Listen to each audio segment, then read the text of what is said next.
મારા ભાવિક ભક્તો જે પીડાતા હતા, અત્યાર સુધી બધી જગ્યાએ દર ભટકતા હતા, ભટકી ભટકી ફરી ફરી અને મારા ધામમાં આવતા ને તો દુખિયારાઓને આંખમાં આહું જોઈ અને મને માતાને તે દુઃખના આંસુ આવતા.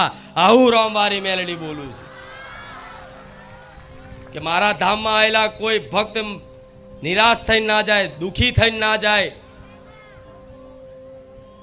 શું કરું તો હસતા જાય, શું કરું તો સુખી થઈ જાય, એ ભાવનાથી મને માતાને દુઃખના આંસુડા પડેલા છે મારા ભક્તોને જોઈ.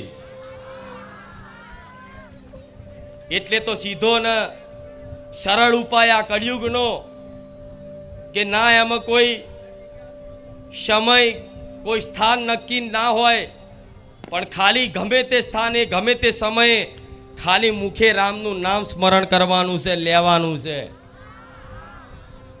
આ કરશો ને?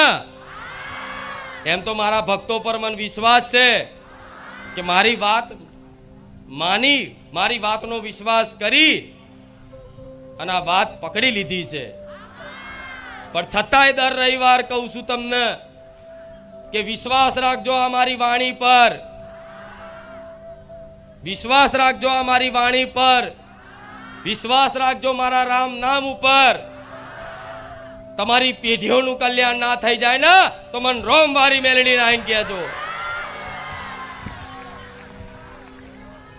તમારા જેટલા દેવી દેવતાઓ હશે, તમારા વડવાઓ જેટલી માતાઓ પૂજેલી હશે, તમે જાણતા હશો કે નહીં જાણતા હોવ, કોઈ કદાચ તમારા વડવા કોઈ માતાઓ પૂજી હોય અને કદાચ તમને ખબર ના હોય, તમને કીધું ના હોય, અને કોઈ કારણોસર બધા કહે છે ને કે વડવાઓ પૂજેલી હોય, કોઈ મેલડી,